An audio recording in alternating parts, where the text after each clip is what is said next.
with the Yeah. cellist Matt Haimovitz. And Matt and I, we've talked before about your previous projects, really interesting stuff. This is the first time we've done a video chat, so it's nice to see you, by the way. Nice to see you. Yeah. I just want to read the first part of your bio here, the first sentence or two with a couple of quotes in it for people who don't know who you are and what you've accomplished during your wonderful career. Renowned as a musical pioneer, multi-Grammy nominated cellist Matt Haimovitz is praised by the New York Times as a ferociously talented cellist who brings his megawatt sound and uncommon expressive gifts to a vast variety of styles. Now, that's quite high praise coming from the New York Times, and there are several other quotes in your bio as well. But it also points out that you're really good at creating these innovative projects that usually involve performance or they involve a recording series. And today we're going to talk about this series, which is called Primavera, right? Primavera 2, The Rabbits. I mean, that title alone needs some explanation, but maybe you can start by talking about the Primavera Project and how this particular part of it came to be and what it is, what it's about. Sure. Well, this is a collaboration with Jeffrey Young and the artist, the visual artist, Charlene Van Hale, who spends her time between Marfa, Texas and New York City. We have created a large-scale commissioning project. We're commissioning 81 composers to write solo cello pieces over, well, we have about half of them now over the last 2 years through the pandemic, and then we have probably another year or two to go for the rest. But really, it originated with a common interest in Botticelli's Primavera painting, and really all the different themes and the relevance and interpretations to contemporary society, and just the continuity of, or I should say maybe the cycles of history, really, and cycles of nature through the ages. And so Charlene created a Primavera 2020, a painting that was a response to the Botticelli. And then from there, we're giving the composers both of these paintings and basically asking them to engage them in whatever way they desire to. And each one of these composers comes from a very different background and really gravitates to different aspects of the painting, from the environmental aspect. And, you know, in the original Botticelli, there are hundreds of species of flora in that painting. It's really kind of mysterious, you know, why all of these flowers are depicted so accurately and beautifully. And there are 9 figures, and they tell a story, or various stories and narratives from Greek mythology to more Renaissance ideas of love and spring and marriage, and you know, it's a very potent painting, and what Charlene has done is actually very prophetic in some ways, and sort of its darker vision of original painting. And so that's the origin of the project, and what we're talking about today is the music and some of the extraordinary music that has arisen out of these 2 paintings from a very diverse set of composers. Now, you say that there are there different series of music obviously being released on CDs. So is the idea that you're focusing on a part of Charlene's painting for each of these series, or how does that work? Because the rabbits is kind of like a couple of figures that occur within the larger painting, right? But that is the theme of this. Right. So recording. Yeah, the rabbits, it's interesting. Yeah, so the way we're presenting this is, as soon as the pieces are ready, we go down actually to Marfa, Texas, and we record them in the artist studio. She has this incredible cathedral ceiling studio that in Marfa, Texas. And so that's where we're doing the recordings. As soon as they're ready, we are releasing them in batches rather than waiting for all 81 to be composed. And that's what we can do in the, over the pandemic. That was fairly, I mean, it was complex to do, actually. I was going to say easy to do, but it wasn't easy because the producer was in New York City and we were zooming in and he was receiving high def sound. And I mean, it was just actually quite extraordinary technologically, but we were able to record all these pieces. And so we're releasing them, in groups of a dozen or so, maybe. I think the first one had 14. And yes, so each of the covers focuses on a different detail of Charlene's painting. And the painting will be revealed to the public in April. It was picked to be featured at the Venice Biennale. And so it will be in Venice from April to November. So if you can get to Venice, that is a good way to experience the whole painting. But for now, you're getting details of the painting through these covers. All the music has been released digitally so far, so it's all being streamed, on or wherever you stream your music or download your music. And we haven't made any CDs yet from this project, but maybe around Venice we'll come up with maybe a CD or LP. I'm not sure exactly what direction we'll go. I'll get my gondola and meet you there. Please do. We're gonna be there for much of April, so we're very, very excited, and it's just something really to look forward to. So it kind of sounds like first come, first serve with these composers as far as the recording goes, but you've got some of the well-known contemporary composers on here, like Nico Muhly and Missy Mazzoli and Sky Mackley, even people like Gordon Getty, Jennifer Jolly. These are names that I know from the new music community. But you also have other composers from different cultures and different styles of composing. Can you talk about some of those composers a little bit? Sure. I love Nilüfer Nurbak's piece, Cyclical Rabbits. And, just for 1 second to go back to the rabbits, they are in Charlene's painting, and it's a theme that she uses quite often. And she has many rabbits on her property in Marfa, Texas, all around, and so she stuck those rabbits in this painting. They're not in the original Botticelli painting, but anyway, Nilüfer was really into those rabbits, and they sort of are in the place of where the three graces are in the Botticelli painting. So in a circle dancing, and there's all kinds of course symbology with the rabbits as well. For Charlene. So Nilüfer comes from a Persian background. She's Iranian, and you can hear, I think, in the beginning, the cello is transformed into an oud, into a sort of a Persian instrument, a plucked instrument like guitar. And the material that she uses is very much sort of Persian mode,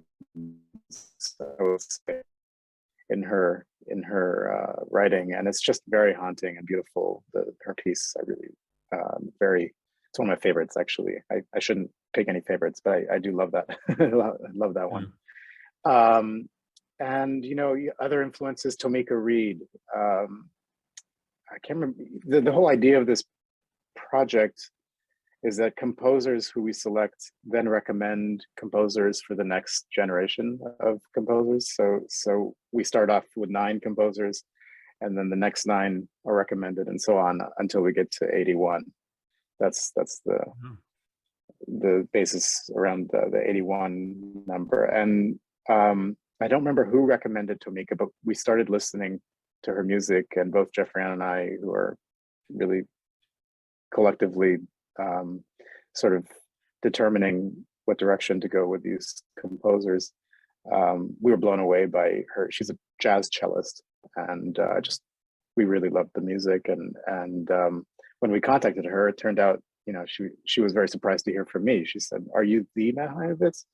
And so it's just a mutual fan club. We really love each other's music, and she wrote a really very beautiful piece, sort of a volplaning, the idea of soaring through the canvas and sort of diving down, and these birds that can over oceans, for weeks at a time. They're gliding over the ocean. And that idea is depicted in Tomika Reed's piece. Yeah, I love how you've described your friendship with her as, professional and personal. It's not the kind of relationship you can have with somebody like Beethoven or, Mozart or somebody like that. I imagine working with all of these different composers, it presents its challenges here and there, I'm sure, but also the rewards must be tremendous for you. You've nailed it. I think having a living, breathing human being to have these conversations with, to workshop the piece, to try different things, to know what they like, what they don't like, to shape it in a way that I can connect with the music and also, really gets to the heart of the composer's vision.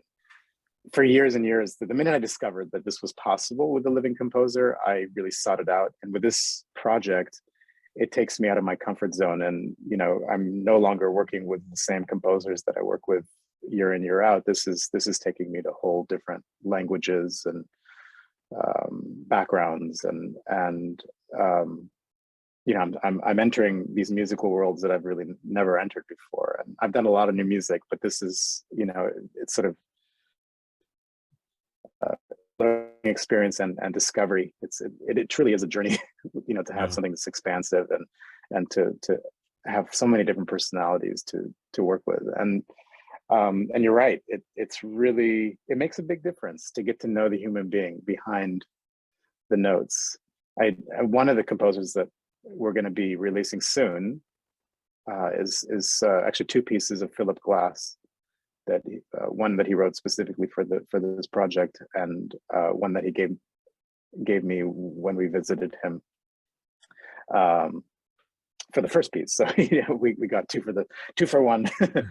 but we'll be releasing those, and Philip is a good example of that, because I was not an early Philip Glass follower. I tended to play more maximalist music, Elliott Carter, and a lot of the Europeans, Hans Werner Henze, Luciano Berio, Ligeti, all of that. And when he asked me to play his music, I started to get to know him, and that made a very big difference in how I perceived the music and my relationship to the music, and how I understood what my role would be in playing his music. And so it really is a very, very important relationship, this relationship between composer and performer. And to some degree in the 20th century, we lost that connection. There was a sense of mistrust between the two. A composer, let's say like Milton Babbitt, when a performer would say, "Oh, that's too hard," he would say, "Well, I'm not writing it for you. I'm just writing it because I want to write it." And then so there was this a bit of an antagonistic relationship. And I think now we're going back to, composers really wanting to engage performers and to make sure that their music is played to its best, and that it has expressive meaning and connection with audiences. Yeah. You talk about how this has been sort of a journey of discovery for you. I wonder if, working with so many composers, and you still have a good deal of this ahead of you, are you learning technically how to do things with your cello, having played all of this new music? I mean, has it affected how you approach the instrument? In many ways it has. And it goes both ways. I mean, because I have done a lot of new music, so I occasionally I'll suggest something, that I kind of see where composers going, and I'll suggest something that might amplify what they're doing, or somehow it might make the instrument resonate in a different way. So it's a back and forth. But for me, the thrill of playing this music is that some of these composers are not cellists, and they force me to go directions that I never knew about or that I never expected. So absolutely, and this is again through our tradition, the compositional process. You know, if you go back to Beethoven, I think it was Shapansig, who the violinist that he was working with for the late string quartets. You know, who asked him about one of the late quartets and said, "How do I do this? You know, do you really want me to put all those notes in one bow?" Or I can't remember exactly what the question was, but Beethoven said, "Do you think that I consider such mundane issues like your bowing?" You know? So, you know, it's I like to be thrown into a musical world that at first glance it seems impossible, and you know, you just have to give it a chance. You enter it, and then gradually you realize, oh, this can actually be idiomatic to the instrument. It's just never been done before. Yeah, that's interesting. Well, my next point was to talk about how you've influenced those composers, but you took the words out of my mouth for that one, which is good. I mean, the relationship between a performer and a composer is, I think, probably different depending on, you know, who's in that role. I wonder if you could just talk a little bit more about the style of Charlene Van Hale, because I think I've got this painting here, right? I don't That's know if it. you can see that or not, but that's the painting. And it's an interesting mixture of like cubism and sort of expressionism, or a little bit of kind of primitivism, you know, if that makes sense, in her painting, that takes the emotion of the Botticelli and kind of spills it out on the page. Is that a fair assessment? That's really interesting. I think that's really interesting. Yeah, I mean, she's thought of as an abstract artist, and this is a very different kind of painting for her. In a way, she doesn't usually do figures. So, but she does have certain symbols that keep recurring in her work. The rabbits is one of those recurring motifs. She, one of the composers wrote a piece that'll be in the next album. It was Donia Gerard who wrote. She's Palestinian, and she wrote the Drowning Meadow. So she saw that Charlene Van Hale had transformed the forest of Botticelli into a swamp. So you can kind of see this watery aspect to it, and Charlene really loved that that image. So how do I put it? I think all those influences that you mentioned are there, and I think she's at a point in her painting that she just can do what she wants, and she doesn't have to be pigeonholed as one thing or another. It's just, again, you know, going back to Philip Glass, people think of him as a minimalist composer, but if you listen to what he's been writing over the last 20 years, it's very neo-romantic, and so I don't know that you can call him a minimalist composer anymore, or maybe he never was. I don't know. It's, you know, or maybe he's minimalist to the same degree that a Bach prelude with 16 notes running all the way through with the patterns is minimalist. You know, it's sort of so it's sometimes hard to categorize, but I think she has done something very much a response to the Botticelli, but it's Charlene's painting, and it's she takes it in a whole different direction. Yeah. Well, I you know, I'm not an art critic, nor am I qualified to assess Yeah, me that too. kind of thing. But, I was curious about the relationship between Charlene and the actual painting and the composers. I assume that they're taking inspiration from a certain aspect of the painting, or the painting as a whole.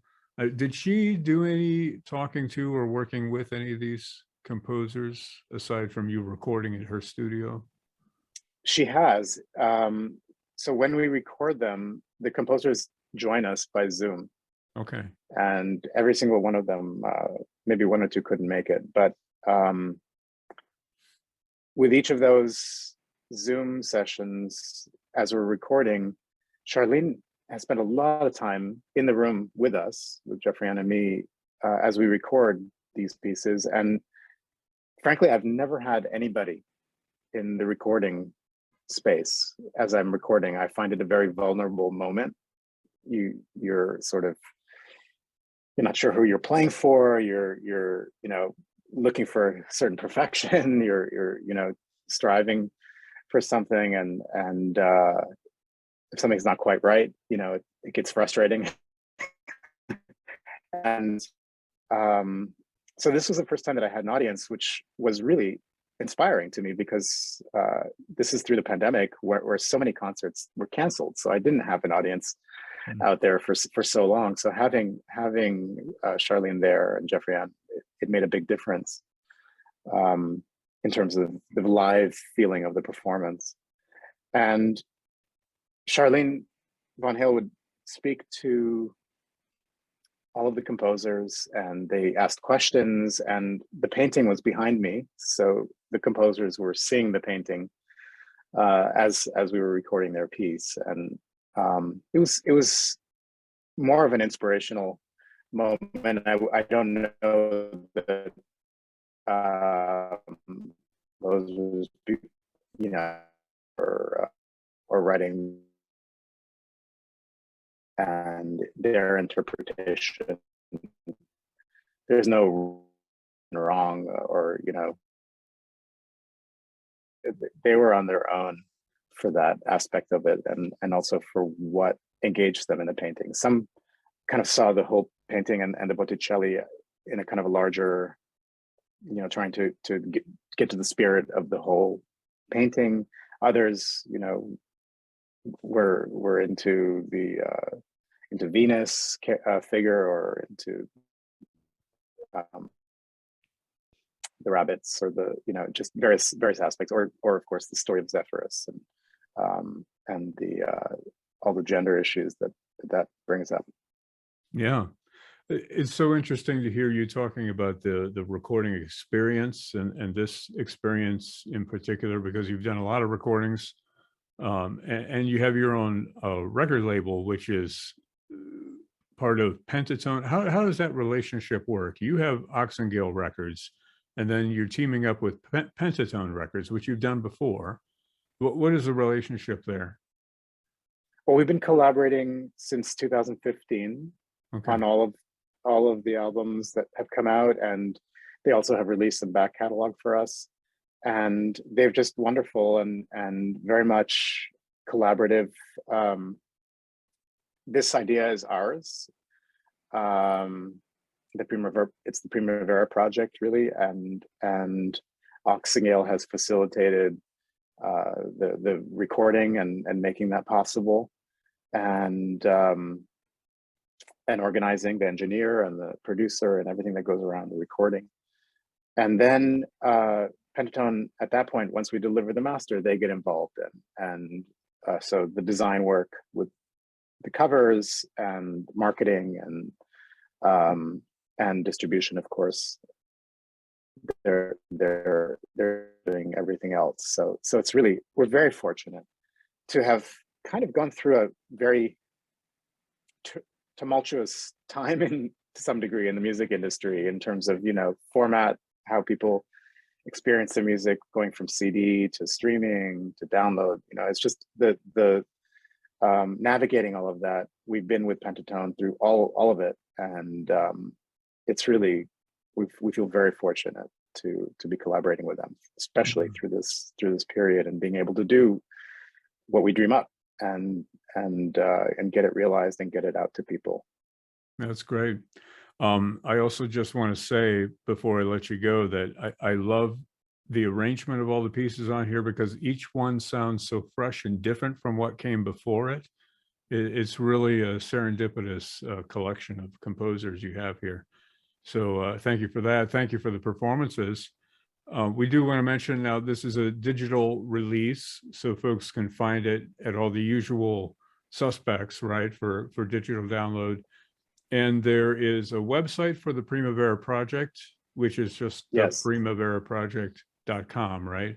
And that's what right. is your website again? You know, don't go to my website for now. I have to rehash the whole thing. Go Okay. to the Primavera Project, and it's really